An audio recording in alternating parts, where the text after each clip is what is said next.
Hello and welcome to this afternoon, or if you live on the East Coast, evening in the Eastern time zone, evening time taste challenge.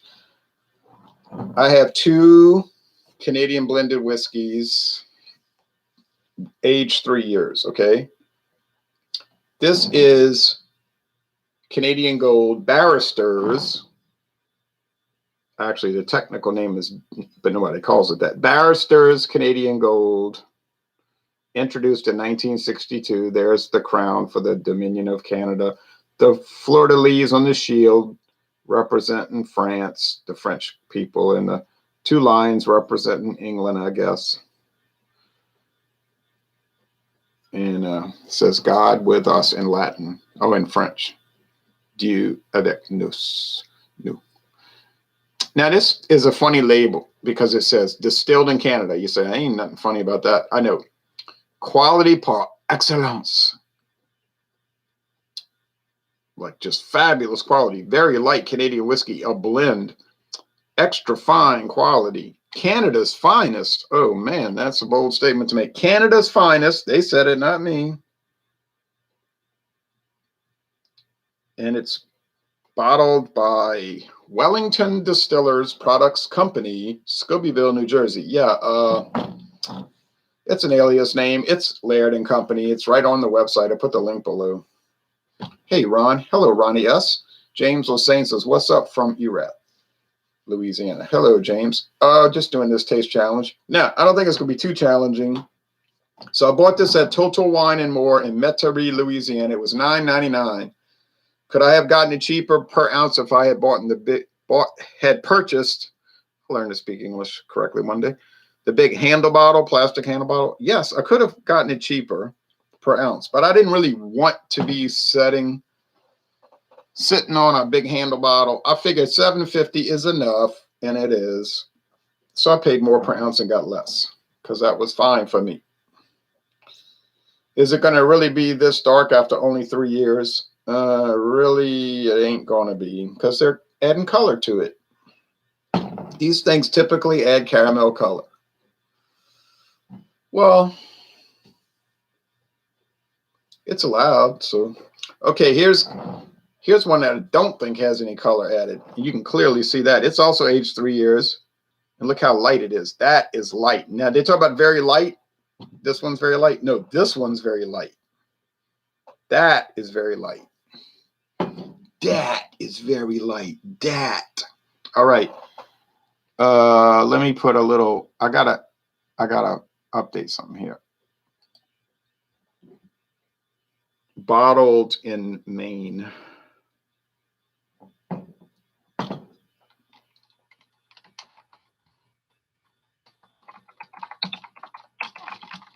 Okay, so this story is a little complicated, but I'm gonna try to go fast. Do you think that may actually be Canada's finest? No, I don't. Let's see. Okay, so Laird and Company owns it now, but I don't think they started Canadian Gold. They somehow got a hold of it. They bought it, I think, from somebody. But these brands change hands like you change your shirt.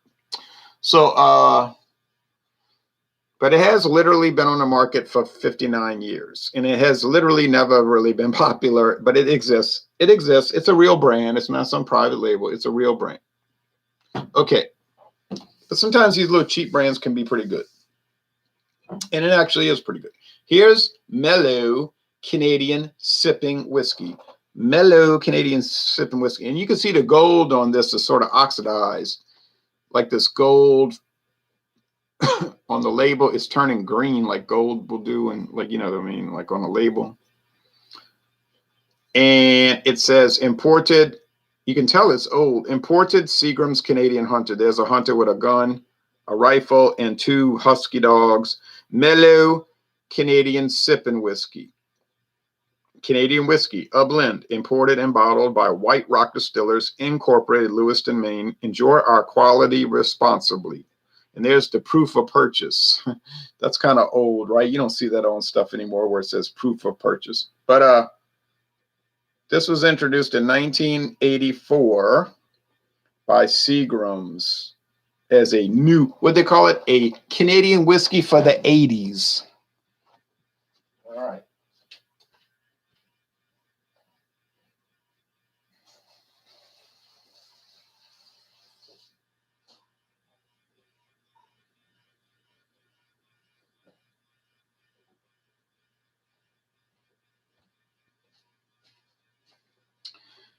Now, the one that they had been making for the longest time was this one. This is the famous one, Seagram's VO. This is the one from 1911. Some sources say 1913. But actually, I had a Seagram's bottle that said 1911, that it had started in 1911. But, well, this says proof of purchase. Okay, well, all right. Guess that's not that old, because this is not an old bottle. I think what happened was they might have introduced it in 1911 and started selling it to the public in 1913, because they had developed it for a wedding. Like one of the Seagram's children got married and they made it for like a family recipe, and then they went public with it. I think that's the story. I remember the cereal boxes used to have proof of purchase that you could send in for different contests. Right. That's right. So really, this is their original Seagram's famous Canadian whiskey. Very own or very old. Nobody knows what VO stands for. And they never would say what it stood for. It's like a code. The Seagram's code. But anyway, for whatever reason, in 1984, they decided to come up with a new Canadian whiskey. And that was Canadian Hunter, a Canadian whiskey for the 1980s. Okay. And they did a big advertising campaign and all of this. But then 5 years later, they sold it to Sazerac. That and about 14 other brands, maybe more than that. But it was some large number. They sold it to Sazerac. They sold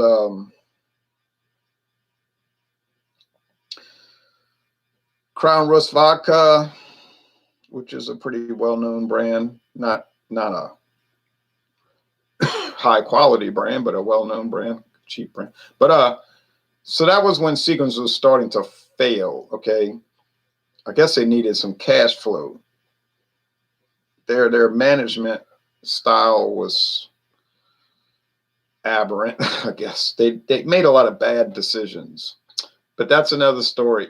Needless to say, 11 years later, Seagram's folded up. The whole company collapsed and went out of business, and all the assets were sold off. So Sazerac already had a bunch of their brands, and then got a whole bunch more of their brands. And so did Diageo, and so did Pernod Ricard, and so did Coca-Cola. Coca-Cola bought the Seagram's ginger ale. So when you could buy that at the store today, and that green label, it's got the same crest on it. You know, that same thing. If you get the Seagram's ginger ale, it's got the same thing on it, but it's a Coca-Cola brand. And then, interestingly, Sazerac got a hold of Seagram's VO 2-3 years ago from Diageo's. So Diageo got it, and then they sold it to Sazerac.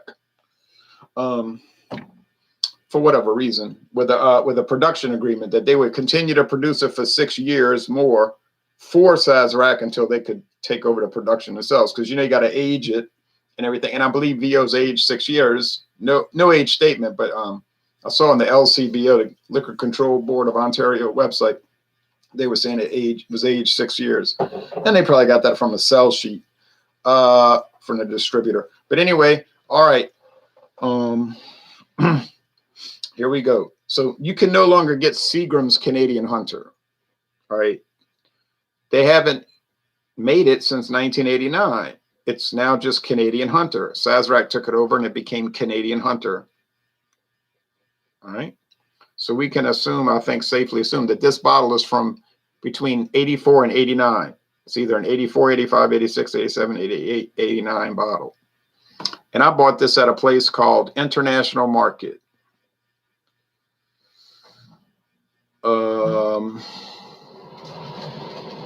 In Metairie, Louisiana. They had a few old bottles. And I said, wow, that's really cool.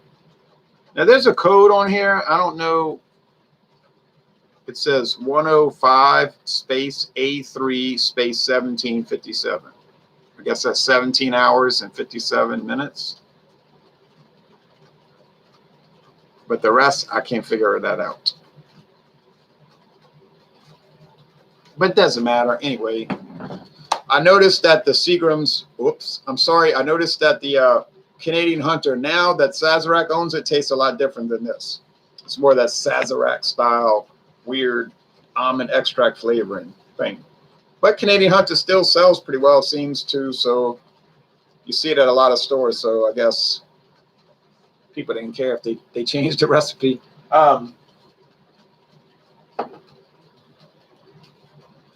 And they have the very hard to find Hunter Rye, Canadian Hunter Rye, 90%. What is it? 90 proof, 45% alcohol rye whiskey. I bought a bottle. I found a bottle at Liquor Warehouse in Arlington, Texas, along the old United States Highway 80, now Texas Highway 180. They renumbered it because of when they finally finished the interstate about 30 years ago, 28 years ago. Anyway, here we go. CG, Canadian Gold.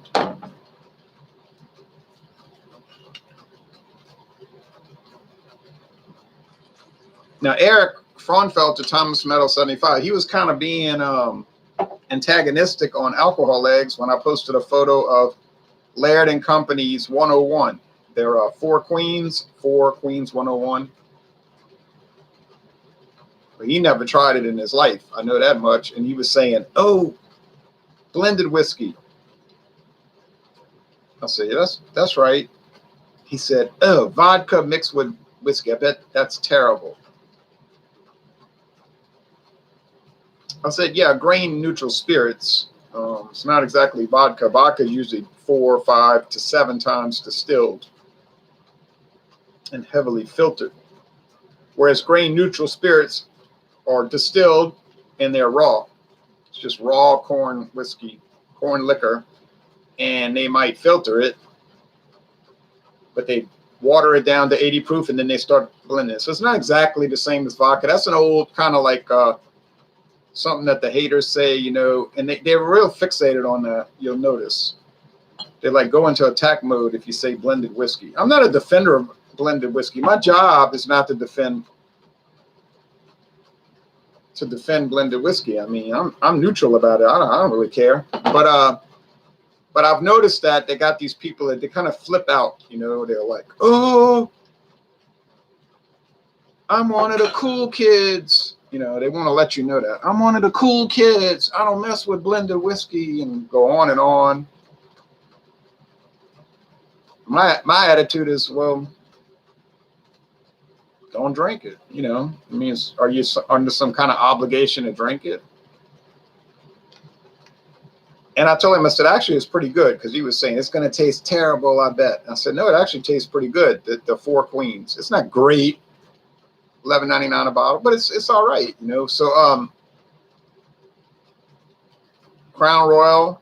So you claiming Crown Royal is vodka mixed with some straight whiskey? Yeah, sure.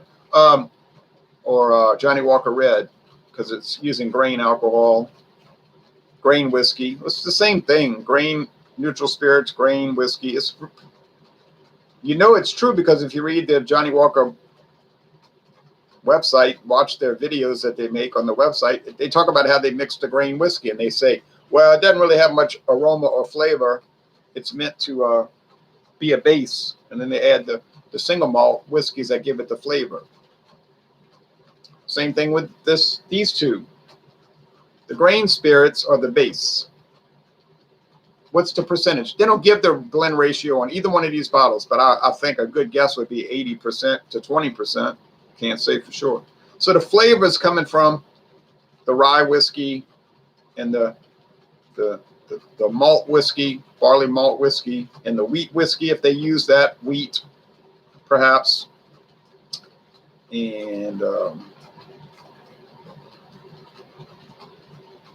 And maybe the flavorings, because in Canada they're allowed to add flavoring. Natural, it has to be natural flavor.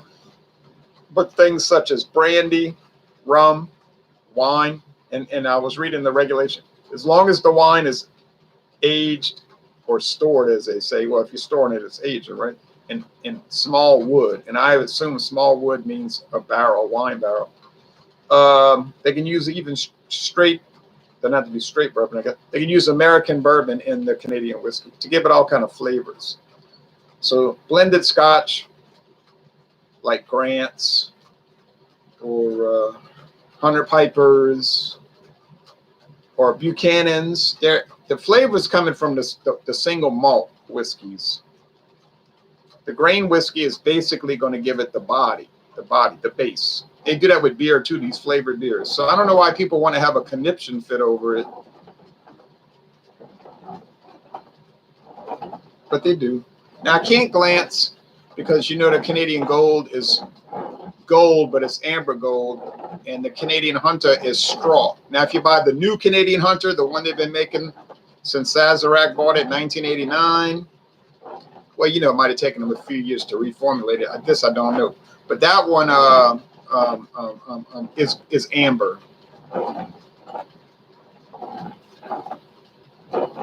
Now, have I had some American blended whiskeys that tasted nasty? Yeah, I have. But the good thing was I didn't pay much.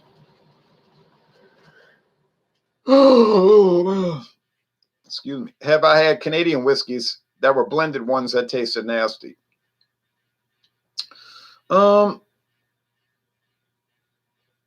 Yeah. I thought that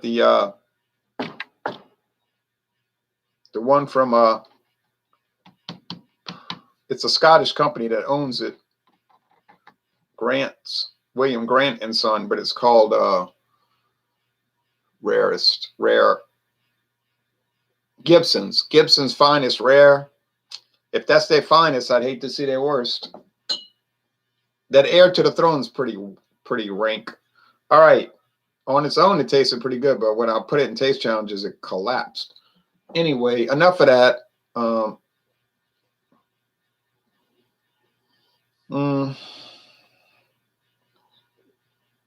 Yeah, so you're going to get your aromas and your flavor mainly from your 20%. It could be higher, but 20% malt whiskeys or wheat whiskey or rye. That's why I call it grain neutral spirit. It's neutral. No aroma, no flavor, essentially. But I don't know why that would be so complicated to understand, but apparently that baffles some people.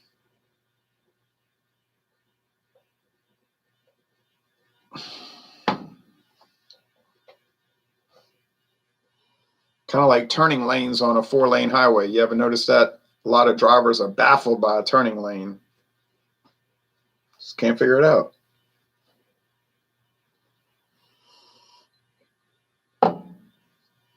Oh, well, aroma-wise, this has some sweetness and some mild, mellow, woody notes. And I don't mean charred oak, but just oak, just wood, mild, light wood. I think it must be the Seagram's Canadian Hunter S.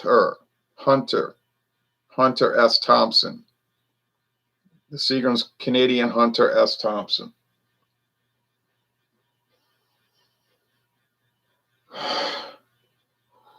You can taste the fumes on your tongue when you get these whiskeys and you do like this and you suck it up in your breath. You can taste it on your tongue. Yeah, you can. You say, you're crazy. Yeah, no, I'm not crazy. You can taste the fumes. You can actually taste the whiskey before you taste it. Here we go.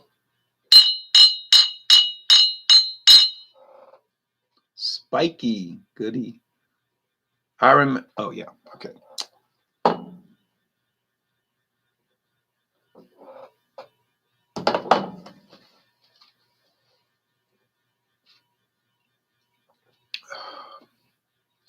All right. That's the Canadian Gold. You say, how you know that? Well, because it has that weird nut oil, like walnut oil, or even marshmallow. Tastes like a marshmallow. I really don't know what it tastes like. I'm trying to give you some kind of approximation, even maybe like vanilla or vanillin. Man, I don't know what that flavor is, but it's noticeable. Does it taste like any American whiskey I ever had? Oh, no, no, no, no, no, no, no, no, no, no, no, no, no, no. No way, no way, no way. Is there any rye whiskey in the flavor?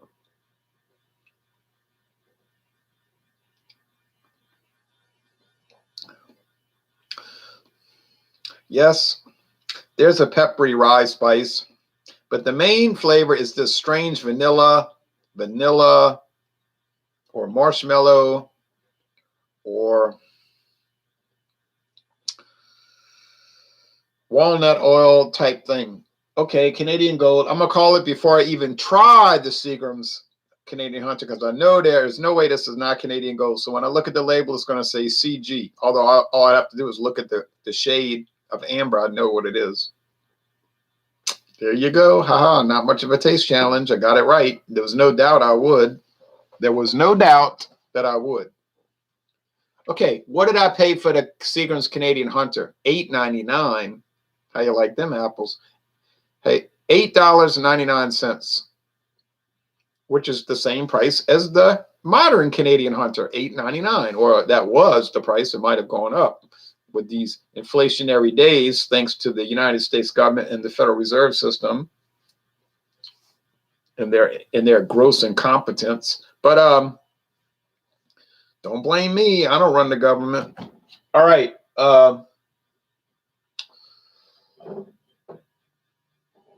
Do they have any more of these old bottles at International Market? They could, because they only had like one left on the shelf a year ago, but that doesn't mean they didn't have more back in some warehouse that they own. It could have been in the warehouse of the store. So if you went over there this week and saw 5 or 6 bottles of these old 30-something-year-old bottles, I wouldn't be shocked. I mean, I doubt they have it, but they might. But the chances are you're going to just see the modern Canadian Hunter, which Mathern sells that. Walmart sells it, I think, in the handle bottle only. Winn-Dixie has it in the handle bottle and the glass. Of course, Winn-Dixie's always so sky high with their crazy prices, which is why I never go there, except on a very rare occasion. And I'm closer to Winn-Dixie than any of the other grocery stores. I can almost see the lights from Winn-Dixie at night. If they run a sale on Keystone Ice, then I'll buy a 15-pack over there. I'll just look in the ad booklet. But otherwise, I just don't go to that pricey place. I mean, the store is nice. I mean, it's clean. You know, it's not fancy. It's just a basic grocery store. But, you know, it's like, why you got Whole Foods prices and you're not a Whole Foods? But anyway, that Winn-Dixie been in this town since 1958. Not in that location. It used to be down the street.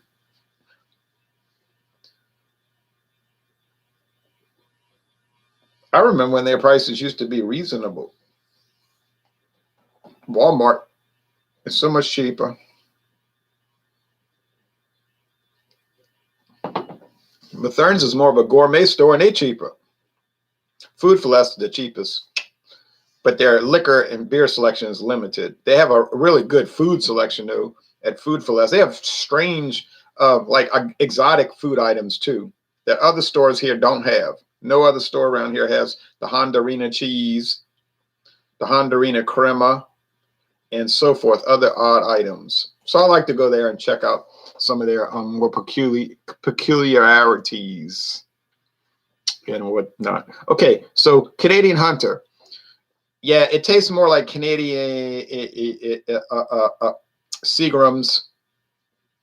Oh, yeah, I forgot about Crown Royal. What am I thinking? So I guess Seagram's had too many Canadian whiskeys. They had Crown Royal, they had Seagram's VO, and they had Canadian Hunter. And they were probably like, wow, what are we going to do with all these Canadian whiskeys? I mean, they're competing against each other. That's all our brands.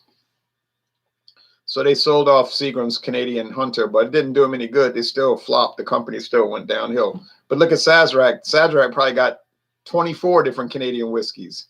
And it seemed like they never get tired of just putting them out there all over the country.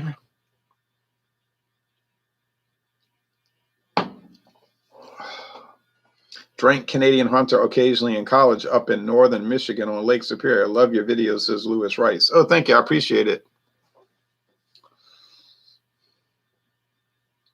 That's just a basic flavor. This is just basic. What I mean is it's very Crown Royalian. Because when you drink Crown Royal, you notice it has like a strong grain alcohol flavor.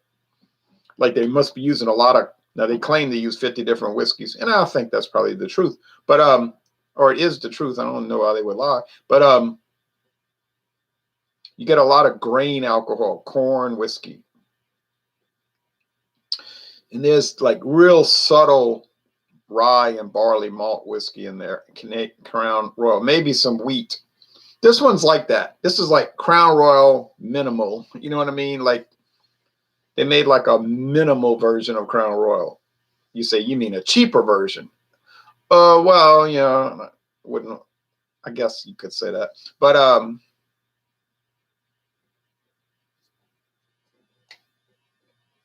Canadian Hunter used to have a lot of advertisements in magazines back in the 80s and whatnot. They say it's a sipping whiskey.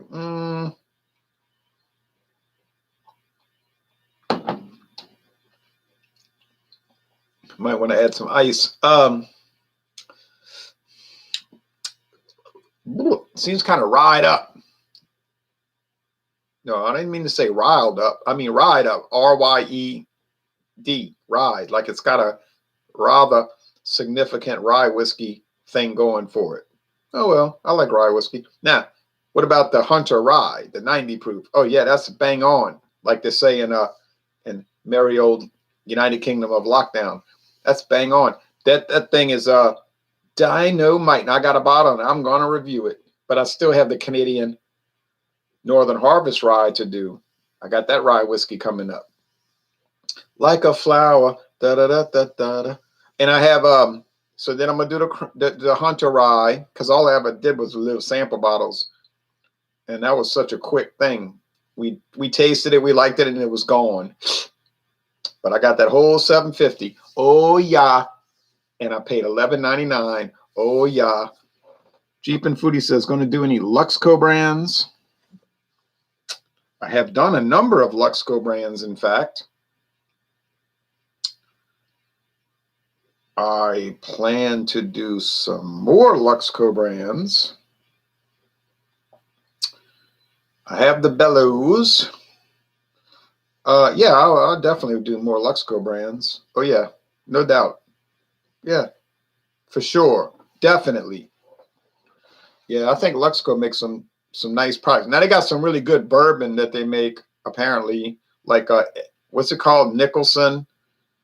Eddie Nicholson or something Nicholson, and Lux Row bourbon, and that. Not to mention all their tequila and rum and blended whiskey and cordials and vodka.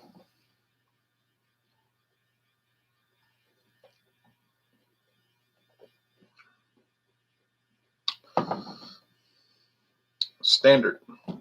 So Canadian Hunter, Seagram's Canadian Hunter is standard. It's like standard Canadian whiskey, but not with that weird flavoring. It's just like standard. You could give that to somebody and tell them it was Crown Royal, and if they weren't thinking about it too carefully, they'd probably believe it. Yeah, they believe it. BC's Beer Reviews, whether it's bottle or can, he'll review it. Even draft, if you can get a hold of some. Cheers back to you, BC's Beer Reviews. Okay. I don't hate the Canadian Gold. I really don't. I enjoy their Rebel Yell whiskeys. Oh, yeah. Now they just call it Rebel as of the last 2 years. They don't call it Rebel Yell anymore because that makes me think, oh, man, of some government that existed from 1861 to 1865. I'm so triggered, man. So Rebel Yell, the old famous name. So now they call it Rebel.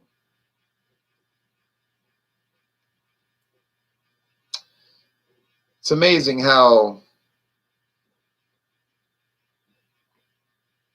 non-intelligent companies can be. All right.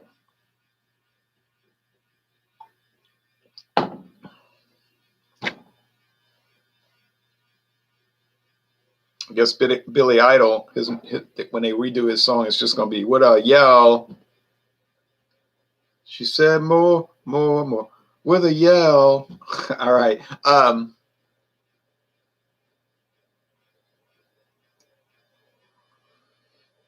It's strange. This product is a little strange when you're a stranger, but it's all right. I kind of like it. I like the walnut oil or the marshmallow or the vanilla or whatever this weird taste is. Whatever it is, it's strange, but I like it. I like it. But I prefer the Canadian Hunter, the Seagram's Canadian Hunter. So I would prefer that. But I can't recommend it because you can't buy it because it's no longer in production for the last 32 years. So, it's sort of a moot point. But if I found a bottle, who knows? You might find a bottle lingering around somewhere, and I still have enough left for another taste challenge. Not 2, though. I don't think there's enough left for 2. But just goes to show you, you can find some old stuff.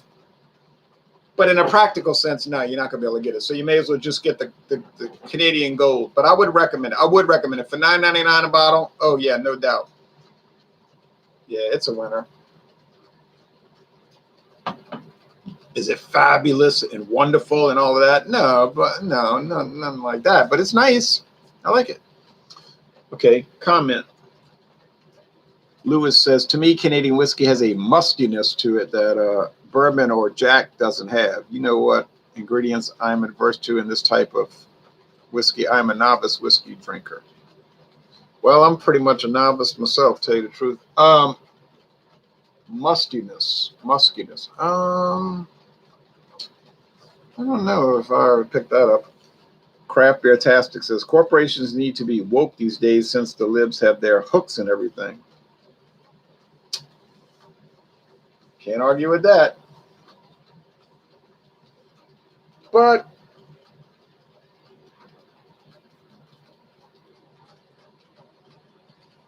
remember Blue Oyster Cult had that song from 20 years ago called Old God's Return.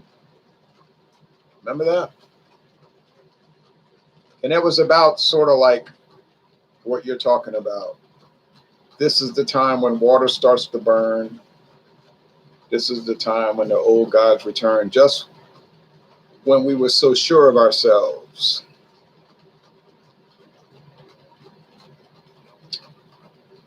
And it was about the whole prideful, proud tower being overthrown by Prometheus and the old gods coming back for revenge, so to speak.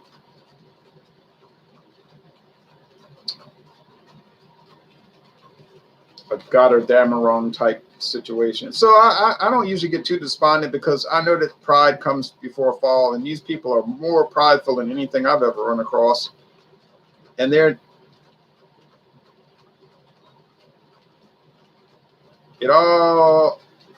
dog has its day. Craft Beer Tastic. Every dog has its day. Okay, anyway, thanks for watching this video production. I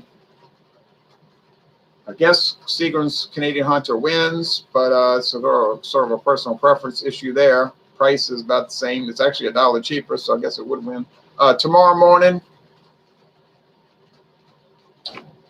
well, guess we'll do the VO. And it's going to win. I mean, it better win at $17 a bottle. It better win. It better win. All right. Now I'm off to join Multi Monday. Multi Monday at the top of the hour on Bumpy Road Brewery's channel. Remember that, Bumpy Road Brewery, his channel. Get ready for Multi Monday rye beers. And I have Radical Rye IPA, which I don't find is too radical. But anyway, I got it. I'm ready to roll. And then it's Dawn Busters tomorrow morning. Thanks for watching this video.